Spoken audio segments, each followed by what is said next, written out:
Good morning everyone and welcome. We have met after long time. Um, I hope that you must have enjoyed your Diwali vacation. After Diwali vacation, we are going to start with a remaining portion. 2 lessons we have to finish in our history syllabus, lesson number 11 and 12, that will complete in this session. So our lesson number 11 is India Transformed Part 1 and lesson number 12 is India Transformed Part 2. Okay, so in this lesson we'll having discussion about how India transformed in trading, in health field, in agriculture field. So step by step we are going to learn about that. Now in this lesson we are going to view following points, like we'll be having discussion about globalization, then transformation in various fields. From that we are going to discuss about the transformation in rural development, in urban development, and in the same point we will be having discussion about means of communication.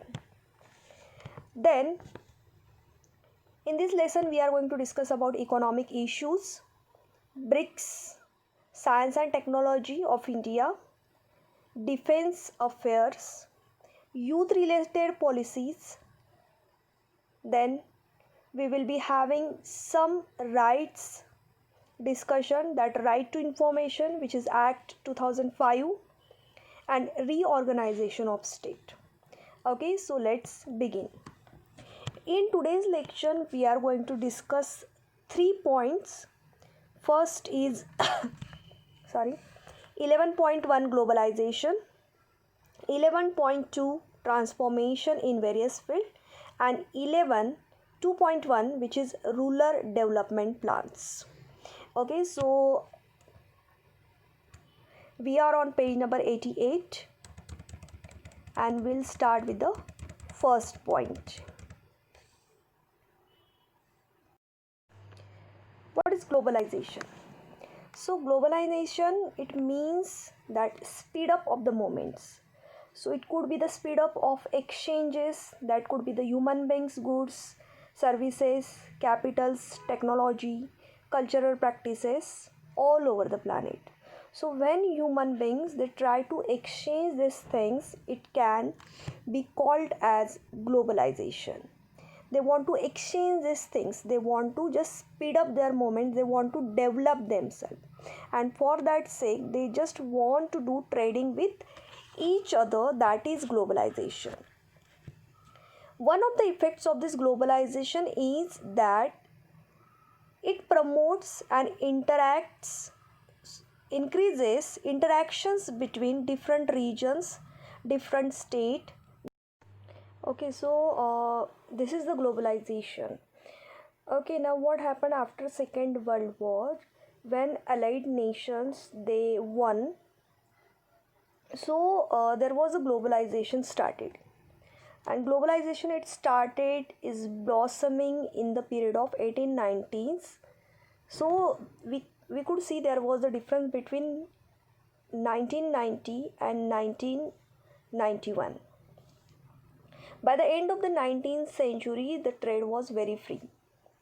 So each and every country wanted to do trading with one another, but there were some obstacles, there were some limitations, and from that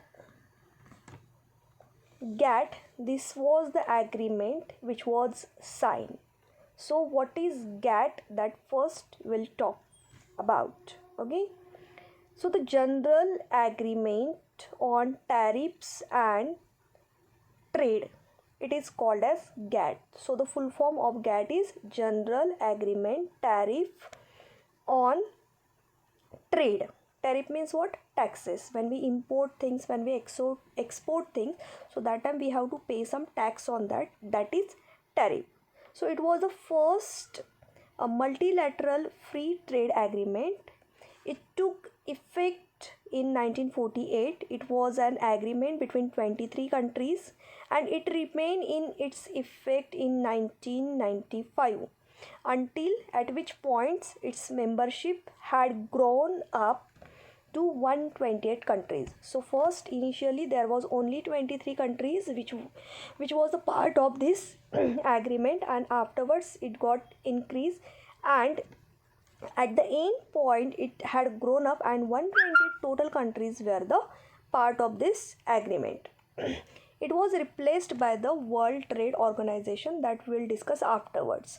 So after GATT took over by World Trade Organization. So what was GATT? This was a general agreement. It was not the organization. WTO, that is organization, World Trade Organization. It was only the World Trade Organization. It was only the agreement. It was not organization. There is a difference between agreement and organization, right? So it was a general agreement on tariffs and trade. It was a free trade agreement that eliminated tariffs and increased international trade. Now some countries after Second World War, they wanted to increase taxes on when they export the things to other countries, okay, and because of that what happened, there was the limitation on international trading. And when this issue was raised, so that time GATT, it was signed, it was formed because freely each and every country wanted to do trading with one another, but because of this tariff they could not. And because of GATT, it was the free trade agreement between the multilateral countries. So the GATT governed a significant portion of international trade between January 1st, 1948 and January 1st, 1995. Afterwards, it got took over by WTO. The agreement ended when it was replaced by World Trade Organization, which we called as WTO.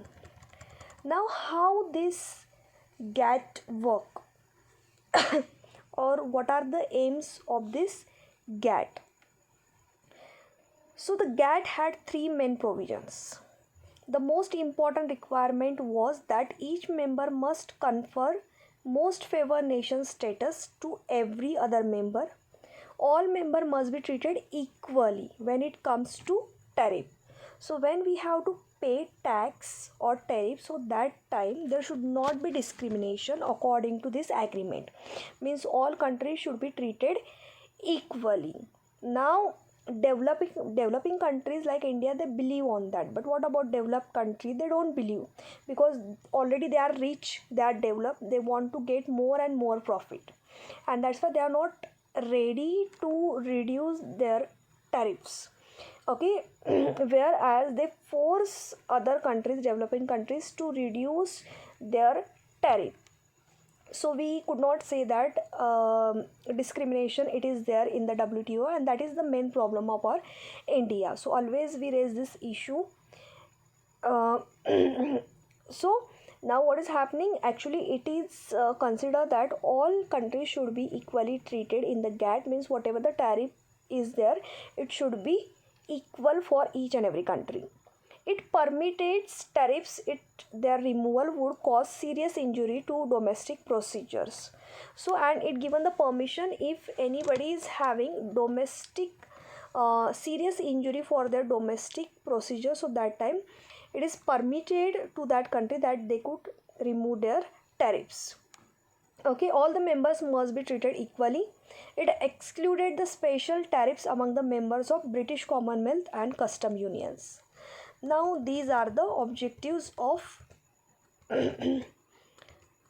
GATT. Reductions of barriers to international trades. If there is a reductions, so the nations, they could trade freely. Achieved through the reductions of tariff barriers, quantitative restrictions and subsidies on trade through the series of agreements. It was a treaty, not an organization, I already told you. A small secretariat occupied what is today the Centre William Rapp and Geneva, Switzerland. So if we say what is the main objective of GATT, so do trading freely, that was the main objective of GATT, to just remove the barriers, to remove the obstacle. That was the main aim of this agreement. Now, as we discussed that initially there was a 23 members. The GATT grew out of the Bretton Woods Agreement. The summit at Bretton Woods also created the World Banks and the International Monetary Fund to coordinate global growth. Okay, now what happened during the times of Second World War? Many countries, they had adopted the policy of imposing various duties and taxes on imported goods, and because of this, what happened, the countries, they could not do trading freely, and it resulted in declining trade. And when this issue was raised in Cuba, so that time it was attended by 56 nations, and it was decided to establish a permanent organization to resolve the problems related to international trade. So when the countries, they wanted to do international trading, so that time whatever the problems will be there, so only one organization should be there who could handle this situation, who could take the decision for all this trading all over the world, and that's why GATT was established. So it was signed in Geneva by 23 nations on 13th October 1947, which is known as GATT. The agreement was the first multinational trade agreement. GATT gave the priority to economic development and through the production and trade, to treat the member countries as most favored nation. After this, we are going to move towards the WTO, World Trade Organization. This is very important organization in the field of international trading. WTO, it took over GATT in 1995, 1st January 1995. Near about 123 nations were the part of this organization, and the main objective of this organization was to do world for free trading, to open the world for free trading. It's a global trade organization, and India is one of the member of this organization. If we talk about the headquarters of this organization, so it is in Geneva, Switzerland. It was established in 1st January 1995. It was created by Urugam round negotiations. Membership, 159 countries today are the part of this organization. Budget and director is given.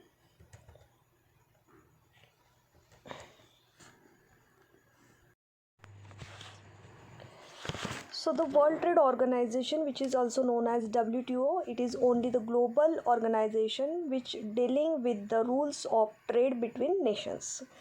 As its hearts are the WTO agreements negotiated and signed by the bulk of world's trading nations and ratified in their parliaments. The goal is to ensure that trade flows smoothly, predictably, and freely as possible. So this is an organization. What are the objectives of WTO? So to enhance the competitiveness among all trading partners, so as to benefit consumers and help in global integration. If the nations are ready to do trading with each other, so that time there could be global integration. And if one organization is there who can establish, who can just make decision for all the trading, so it will be beneficial for each and every nation. There will be not discrimination. So that is the main objective of WTO, to increase the level of production and productivity with the view to ensuring level of employment in the world. This is one of the objective of this organization, to increase the employment. We can see that in India population is bigger, so there is a need to increase employment also. So this is also the responsibility of WTO, and each and every country has to import and export things. each and every country is depend on one another, so there is a trading between them. That's why the people should do trading freely. That is the aim of WTO, to expand and utilize the world resources to the best. Resources should be utilized by best way. That is one of the aim, to improve the level of living for the global population and speed up the economic development of the member nations. So whatever the member nations are there, their development is very important from the point of view of WTO. Now the WTO has many rules. It operates global system of trade rules. It acts as a forum for negotiating and trade agreements. It settles trade disputes between its member, and it supports the needs of developing country. So we have seen that after Second World War, each and every country want peace in the peace on the planet. Okay, they don't want to fight with each other, because already they were the witness of loss which was happening in First and Second World War, right? So when they wanted to do trading with each other, they didn't want any dispute, and if is there any dispute, so they wanted to solve that problem in a peaceful manner, and that's why WTO, it was the organization which was formed. So to settle these disputes in peaceful manner, to support each other, that is the aim of WTO. All major decisions are made by WTO members governments, either by minister or by their ambassadors or delegates. Delegates means the persons who are the part of this organization, who are the representative. A number of simple fundamental principles form the foundation of the multilateral trading system. The primary purpose of the WTO to open trade for all the benefit of all. If we talk about today, so at least 160 members representing 90% of world trade. Over 20 countries are seeking to join WTO. So we can imagine how much big this organization is.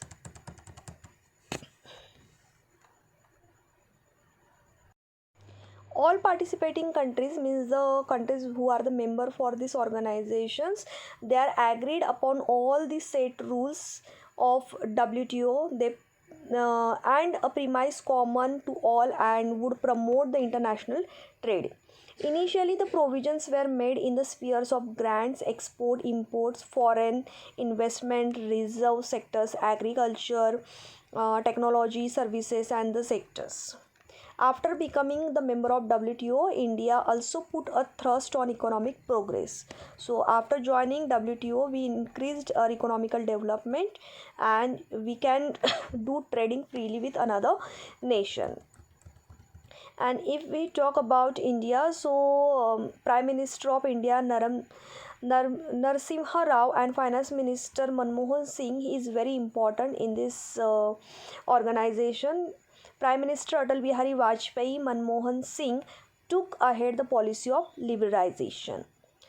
The report published by WTO in 2006 has made the special mention in increasing economic development through WTO, growth in investment, fall in the ratio of population below poverty line, fall in infant mortality rate, increasing availability of facilities for literacy, potable water, means drinking water, usable water,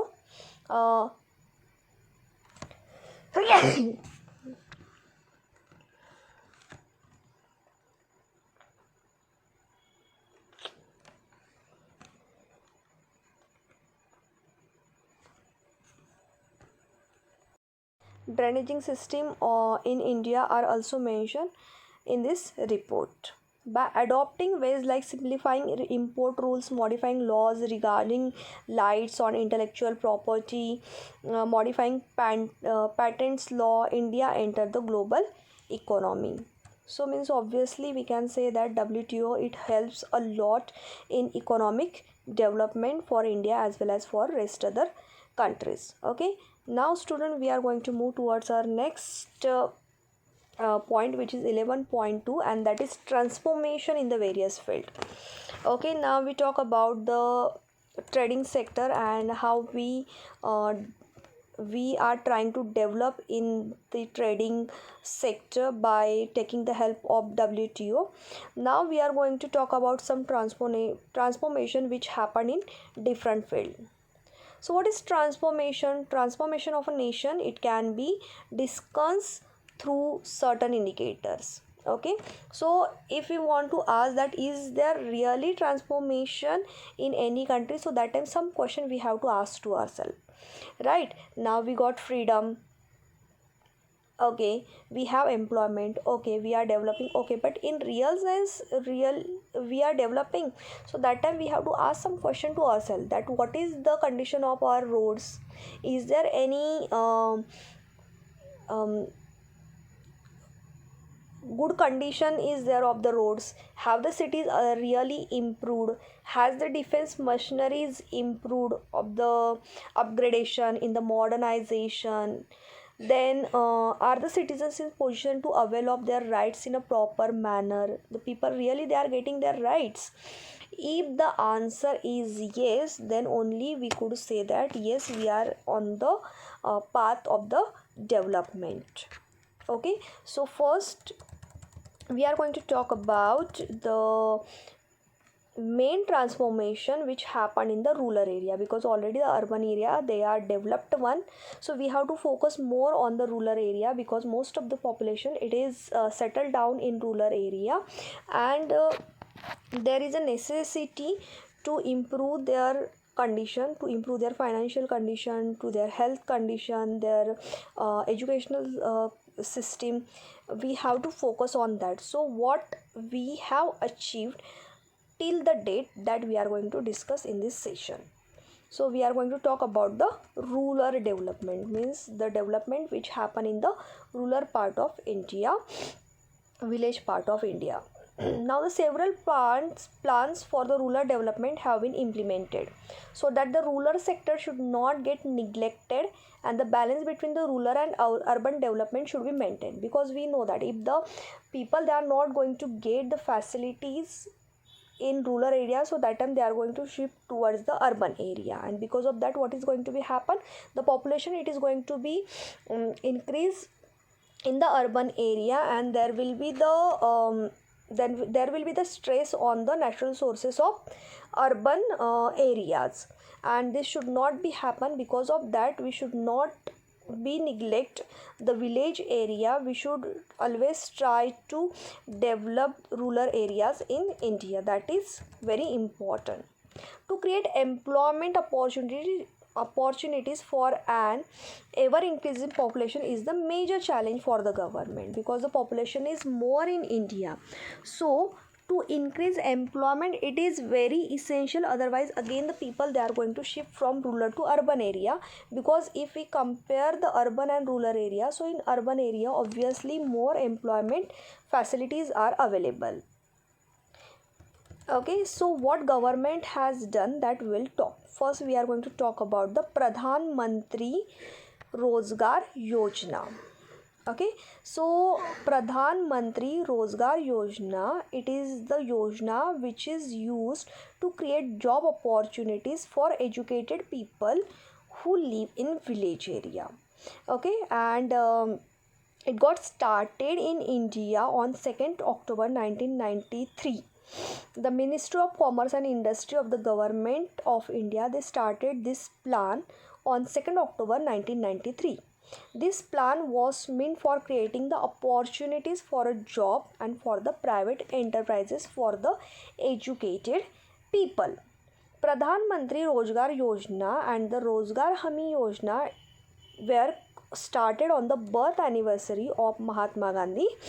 Rozgar Hami Yojana was to assure daily wages to the unemployed agriculture laborers, because agriculture that is the main occupation of India, right? So they should get their wages on time, they should get their daily bread, that is important. That's why the government has had been started this moment. There are days when the employment of any kind is not available to the agriculture laborers, and these people they are not that much educated, and that's why they have to do the laborer work in field only.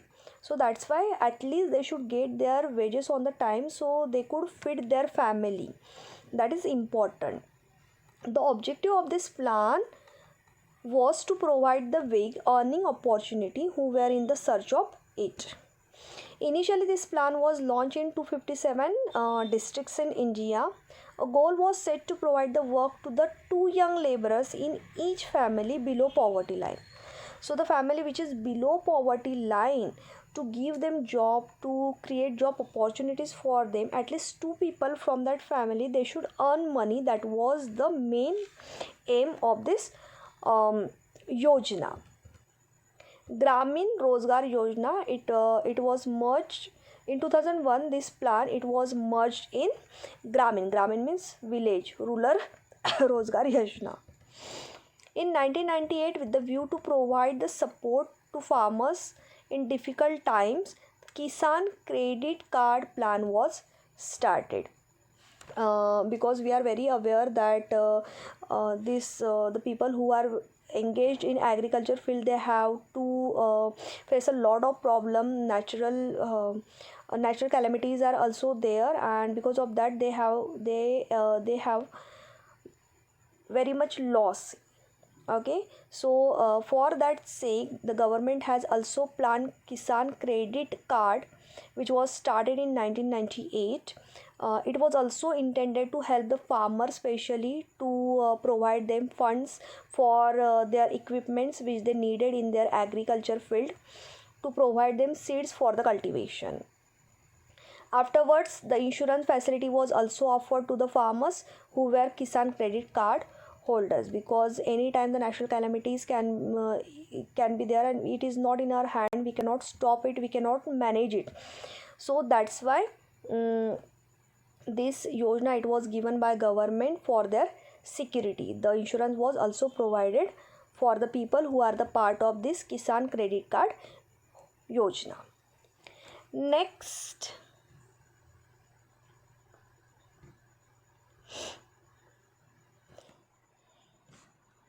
so what is the objective of this Yojana? To anti-poverty program, means when we want to take out people from this poverty line, so that is the anti-poverty program. And to generate the self-employment, to give them self-employment for their empowerment, so they can uplift themselves. That is the main aim of this Yojana.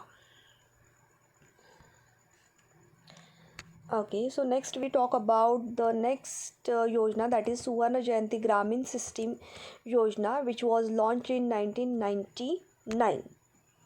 Okay, so this plan, it was started by merging various plans together, naming Ekatmik Gramin Vikas Yojana, self-employment training programs for rural youth, programs for the rural women and children, distribution of the modern equipment to the rural artisans, Ganga Kalyan Yojana, and plan to dig 10 lakh well, etc. So all these small plans, they came together, they merged together, and they form only one Yojana, that is Suvarna Jayanti Gramin Rozgar Yojana.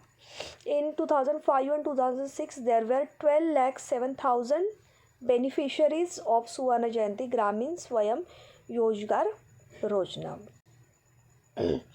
Okay, so today we are going to stop here. Today we discuss about the globalization, then we talk about the World Trade Organization, GATT, and then we started with the transformation in India, which happened in the rural area of India. In that we have talked about the Pradhan Mantri Rozgar Yojana and Suvarna Jayanti Gramin Swayam Rozgar Yojana. Okay, so tomorrow we are going to continue with this lesson. Thank you and have a nice day.